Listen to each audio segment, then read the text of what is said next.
G'day guys, welcome to a new episode of Bogan's Guide to Wine. We're back! Yes!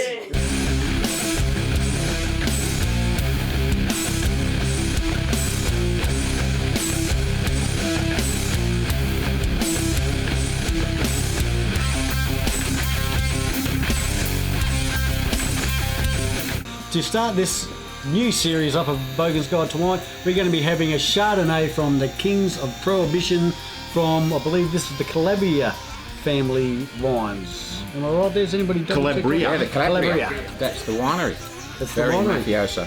Mafioso, what makes you say that? Calabria. Calabria.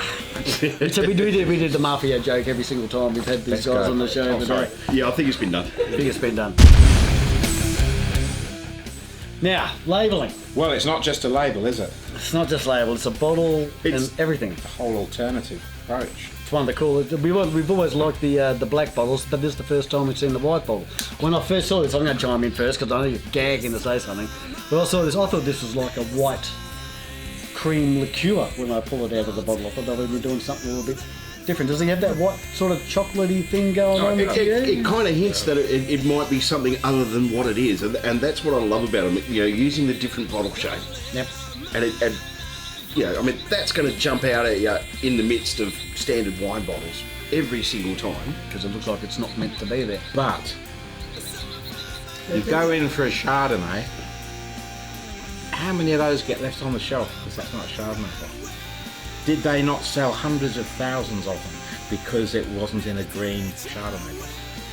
Well, they probably wouldn't have sold hundreds of thousands of them because weren't you saying earlier, Q-Ball, you read that this was a... Only 12. Limited release. It's on the label right there. Oh, there you go, limited release. Oh. Premium parcel, limited release. But yeah, look, we've been over this design. It's exactly the same as the black bottle, except it's all in reverse. I think on the white, awesome. It jumps out so much more. That gold really jumps out, and it's just like, sorry, but that's sexy as fuck. Yeah, no, I love it. No, I reckon it's really, really pretty too. Well done, labelling people. It's very pale. Very pale. I thought it was sort of mid. There is it's almost like a greenish gold tinge, but it's, I know this is the first episode back and I really shouldn't, but I really want to. It's almost clear at the edge of the meniscus. Edge of the meniscus, edge of the meniscus. It is now. Yeah, look, it's a. Oh no, it's not gold. It's not straw because it's a little bit more golden than straw, but it's definitely on the golden side of straw. Look, it's a 6 or 7 beer peat. Is this because it's a stolen wine? Huh? Stolen. These grapes are picked at night. Hey? Oh, Picked at night, yes. Are you implying that someone's doing And a I'm Swifty and wondering sneaking into a vineyard at why night? they have to pick them at night. Somebody else's grapes? Hey, hang on. Is this a bit like, did they pick these at night? No, or? they actually pick it at night. You look it up on the web link, whatever it's called. Okay. On the interweb machine. At night. That's right. And why do they pick it at night? Well, I think that's because it's probably not their grapes.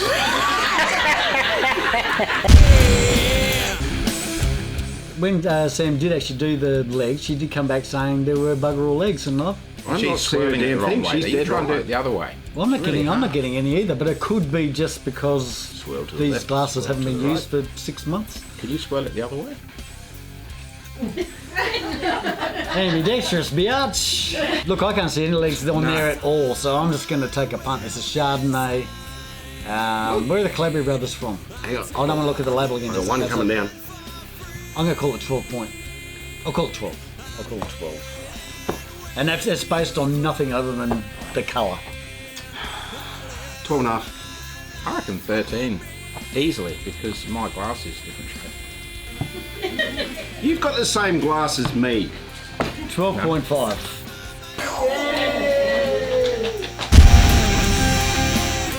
Does that a smell? I don't think it's got an enormous amount of smell, has it? Fresh. Fresh Fresh. cut grass. Straight up. Almost lemony.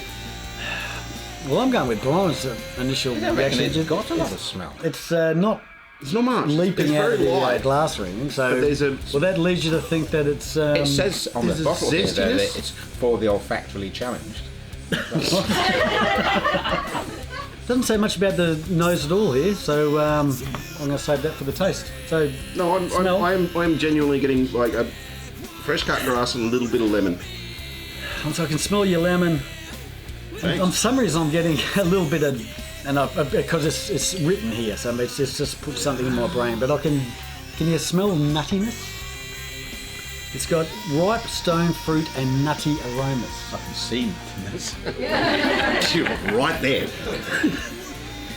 Now the suggestion's a wonderful thing. I don't know. I can kind of get a little bit of nuttiness only because it's been suggested though. I think the suggestions. Yeah, how about you?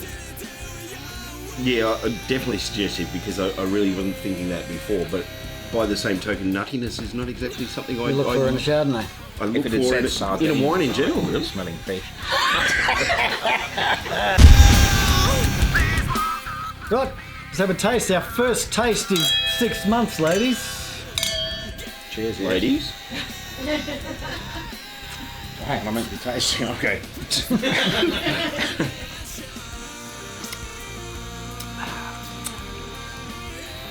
Okay, for the record, this is not icy cold or anything. This is probably exactly the right temperature you should be having a Chardonnay to get all the flavouring of the ounce. So it's, the colder it is, it constricts the flavour. But it increases the texture though. If it's a little bit colder, you get that oiliness. Okay, yeah, well, let's... Please don't bring science into this. Come on. Did you ever pick that up before? It does actually Look make at this, sense, it's- Sam. SW5-50. So that means it works at a low temperature and a high temperature. I think so. We're doing a little bit of research in the... I think so, but it's like, you know, I get enough bloody science out of friggin' Ken and Scotty when I do my whiskey shot. Yeah, so I don't want it with wine! a little side note. Ken behind the camera here, and Cuball, they have got another show called, and there goes the hand. They've got another show called Scotch Down Under. But it's all about whiskey. That's right, it's all about whiskey, not about wine. Listen to the madness. So yeah, if you like your whiskey as well as your wine, check that out. Do us a favour. Yeah. Yeah, check it out. Webpage here. My mind's gone blank, so I have to have another taste. Yeah, have another little dash. Almost a sharp lime. It's definitely sharp at the start and first goes into your mouth. Yep. Sharp. I totally agree with that. Yeah, sharp, it goes in But pointy, but then mellows it out. It doesn't have that oakiness. Is it heavily oaked? Or I didn't see anything about oak spent on at the, least a week with a bit of shavings? It's a pretty clean finish. Definitely a clean finish. Not overly it doesn't have soft. that oily sort of... Buttery. No, you see, Yeah, this which is I really like in contradiction in Chardonnay. terms there is no point, in my opinion, in having a Chardonnay that's not got lots and lots of oak in it.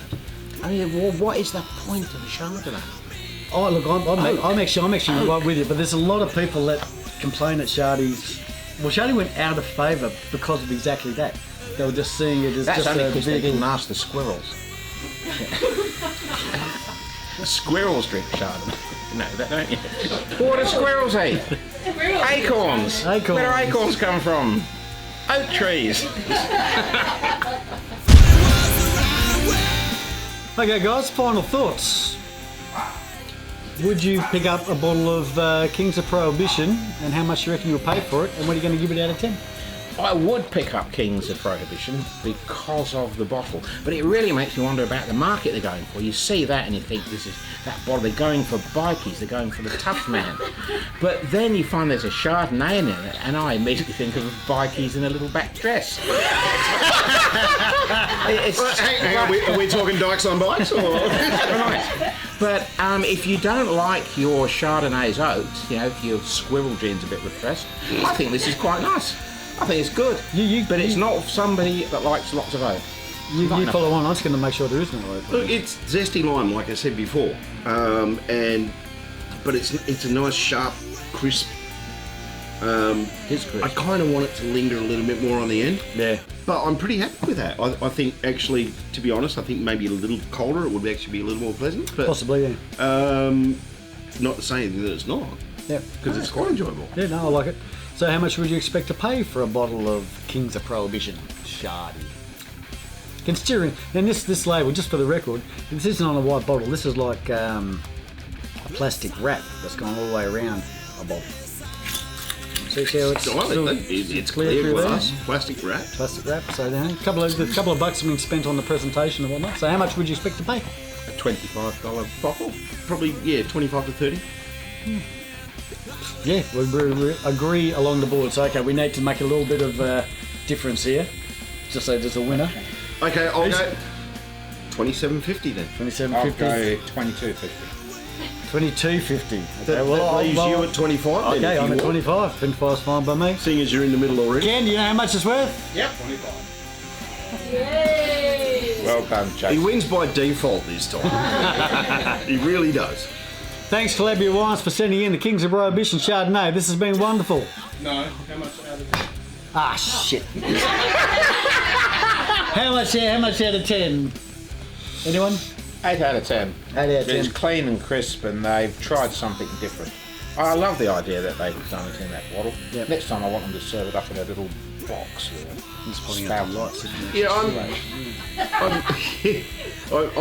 I'm happy to go with an 8. I like a little more butthooiness on my shardies. That is true. But it's a good solid 8. It's not, as I said, nice, sharp, zesty, something a bit different in a shardy, which is good. And So, yeah. full consensus. This is an 8. I like mine a bit more absolute. Voluptuous. Just buttery and melty and just tastes like melted butter in your mouth. If So you that's were a just- squirrel, those little paws to get the top of.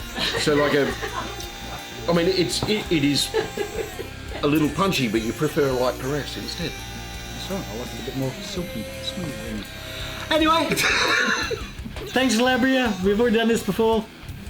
Thanks for watching Bogan's Guide to Wine. We're back. Yay! Get it in ya! Tatty bye. Now you can rock your very own Bogan's Guide to Wine t-shirt.